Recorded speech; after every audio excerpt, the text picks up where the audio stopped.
बना जाए। तो सबसे पहले बात कर लेते हैं कि आपको सरकारी ठेकेदार बनने के लिए सबसे पहले किस चीज़ की ज़रूरत होगी। सबसे पहले आपको देखना होगा कि आपकी कंपनी का नाम क्या है। ठीक है, आपको अपनी कंपनी के बारे में देखना होगा, उसका एक अच्छा सा नाम चूज कीजिए। उसके बाद मैं आपको बताता हूँ कि आपको कंपनी किस टाइप की चूज करनी चाहिए। ठीक है, तो आपको कंपनी, आपको यहाँ पे मैंने 5 टाइप की कंपनी दी है: proprietorship, partnership, LLP, private limited और लिमिटेड। इस वीडियो में थोड़ा सा तेजी से बोल रहा हूँ क्योंकि वीडियो ज़्यादा लंबा हो जाएगा ऐसे तो। ठीक है, तो आप थोड़ा सा समझने की कोशिश कीजिएगा। तो आपको मैं इस वीडियो में बताने वाला हूँ कि प्रोप्राइटरशिप फर्म, आपको शुरुआत में प्रोप्राइटरशिप आपको फर्म चालू करनी चाहिए। ठीक है, क्योंकि प्रोप्राइटरशिप शुरुआत के लिए बेस्ट होती है। ठीक है, क्योंकि प्रोप्राइटरशिप फर्म के लिए अपने को कुछ ज़्यादा डॉक्यूमेंट वगैरह ऐसी कुछ ज़्यादा प्रक्रिया नहीं चाहिए। हमें एक सिंपल से कुछ डॉक्यूमेंट बनवाने होते हैं, उसके थ्रू हम अपना काम स्टार्ट कर सकते हैं। तो today we discuss about proprietorship. आज हम प्रोप्राइटरशिप फर्म के बारे में डिस्कस करने वाले हैं। ठीक है, तो इसके लिए मैंने आपको तीसरा पॉइंट दिया है कि रिक्वायर्ड लाइसेंस, कि आपको कौन कौन से लाइसेंस की जरूरत पड़ेगी इसके लिए। ठीक है, तो आपको यहाँ पे लिखा हुआ है उद्योग आधार। उद्योग आधार ये सभी कंपनीज को एक जगह करने के लिए उद्योग आधार सभी कंपनी के लिए कंपलसरी कर दिया है। लेकिन ये प्रोप्राइटरशिप के लिए सिर्फ यही लाइसेंस चाहिए अपने को, कंपनी का नाम का यही लाइसेंस चाहिए, और किसी चीज की इतनी ज्यादा जरूरत नहीं है। ठीक है, उसके अलावा आपको पावर ऑफ अटॉर्नी चाहिए सोल प्रोप्राइटरशिप के नाम से। मतलब आप किस, आपका नाम क्या है और उसके अंदर आपका एड्रेस क्या है और आप इस कंपनी को ऑपरेट करते हैं, ये सारा आपको कोर्ट से लिखवाना पड़ता है। आपको एक 100 रुपए की स्टाम्प पे आपको ये सब लिखवा के उसके ऊपर नोटरी करवा ले, ये आपकी पावर ऑफ अटॉर्नी बन जाएगी। इसकी कोई इतनी कुछ खास जरूरत नहीं है, लेकिन कई कुछ कुछ जगह पे ये मांग लेते हैं। ठीक है, इसके अलावा आपको चाहिए GST, goods and service tax, जो आपको टैक्स वगैरह भरने के लिए ये चाहिए, ये कंपलसरी है। ठीक है, इसके अलावा आपको पैन नंबर चाहिए। पैन नंबर सभी के पास होता है, परमानेंट अकाउंट नंबर। ठीक है, इसके अलावा आपको चाहिए बैंक अकाउंट। बैंक अकाउंट किस टाइप का होना चाहिए? बैंक अकाउंट करंट अकाउंट होना चाहिए।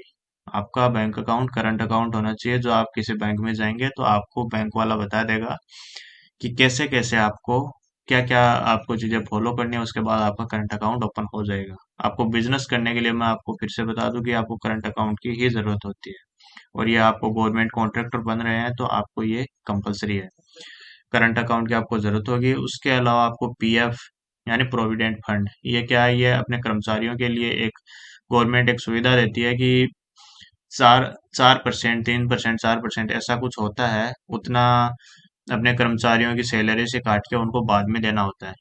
ठीक है, जब वो रिटायर होते हैं ऐसा कुछ होता है। ठीक है, तो ये पीएफ की जरूरत होती है, लेकिन ये आपकी कंपनी में यदि 20 से ज्यादा लोग काम कर रहे हैं तो ही आपको जरूरत है इसकी, अदरवाइज इसकी कोई जरूरत नहीं है। ईएसआईसी, अगला है ESIC, employ state insurance corporation. ये क्या है? ये पीएफ का ही एक पार्ट है।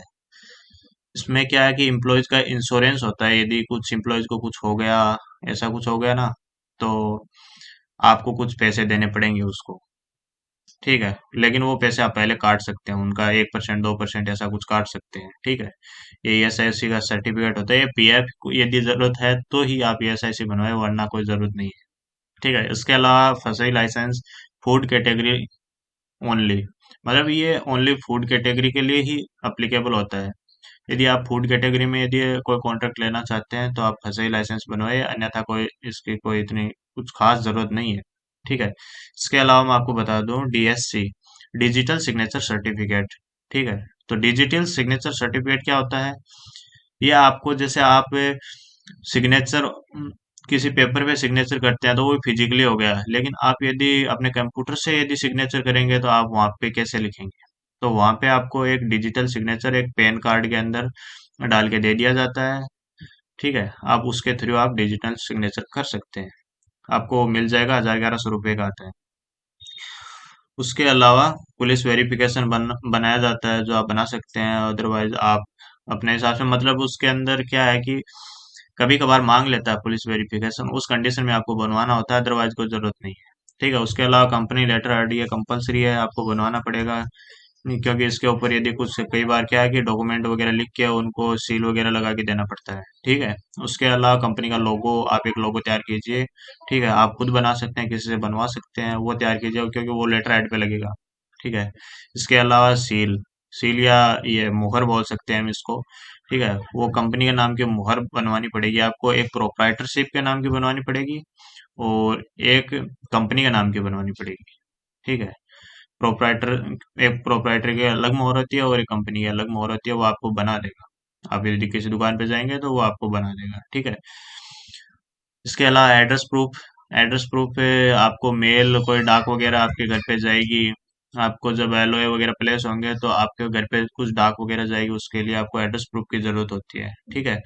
इसके अलावा आपको और अदर मान लो जो भी डॉक्यूमेंट है उनकी जरूरत होती है। उसके अलावा मैं आपको बता दूं कि आपको इसके आगे करना होगा, आपको वेंडर रजिस्ट्रेशन करना होगा। जैसे आप किसी भी गवर्नमेंट का किसी भी पोर्टल पे जा रहे हैं कि आप इंडियन रेलवे में काम करना चाहते हैं, तो वहाँ पे उसकी गवर्नमेंट की जो ऑफिशियल वेबसाइट है उसके थ्रू आपको वेंडर का रजिस्ट्रेशन करना पड़ेगा कि भाई मैं ठेकेदार हूँ।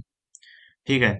तो वो आपको अप्रूव करके 5-7 दिन के अंदर आपको दे देंगे कि हाँ आप हमारे साथ काम कर सकते हो।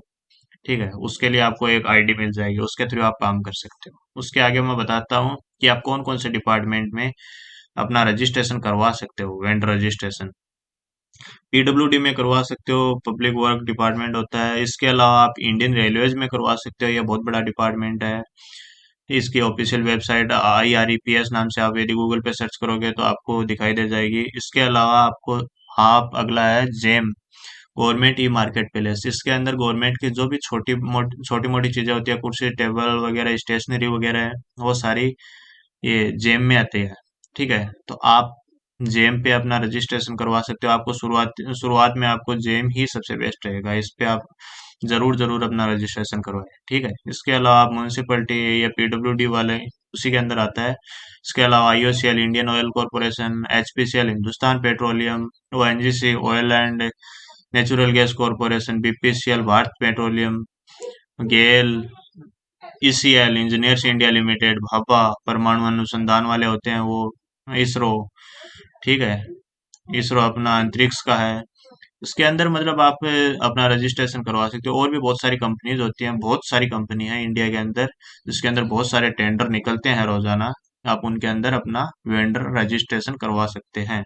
इसके अलावा मैं आपको सजेशन फॉर फर्स्ट टेंडर, आपको मैं पहले टेंडर भरने के लिए आपको मैं एक सजेशन दूंगा कि आपके लिए सबसे बेस्ट रहेगा जेम। जेम मैंने आपको पहले भी बताया, गवर्नमेंट की छोटी मोटी चीजें जितनी भी होती है वो सारी जेम के थ्रू ही बिकती है। ठीक है। कोई भी डिपार्टमेंट हो, चाहे सेंट्रल हो चाहे स्टेट गवर्नमेंट हो, छोटा मोटा जितना भी काम होता है वो सारा इसी के थ्रू होता है। हाउस कीपिंग वगैरह का वर्क होता है, और साफ सफाई का टेंडर होता है, ऐसा जो भी होता है वो सारा जेम के थ्रू होता है। ठीक है। तो आप जेम पे जरूर रजिस्ट्रेशन करें अपना। इसके अलावा रेलवे के अंदर रजिस्ट्रेशन जरूर करें। उसके अंदर आप स्टॉल, एडवर्टाइजमेंट, कुछ पार्किंग वगैरह इस टाइप के कुछ टेंडर ले सकते हैं आप। ठीक है। तो रेलवे भी आपके लिए बेस्ट रहेगा। इसके अलावा मैं आपको बता दूं टेंडरिंग की प्रोसेस। टेंडरिंग की क्या प्रोसेस होती है, आपको मैं बता दूं। सबसे पहले आप गवर्नमेंट वेबसाइट पे जाए और वहाँ पे टेंडर का, कोई भी टेंडर आपको अच्छा लगे उसका आप डॉक्यूमेंट डाउनलोड कीजिए। वहाँ पे सब फ्री होता है।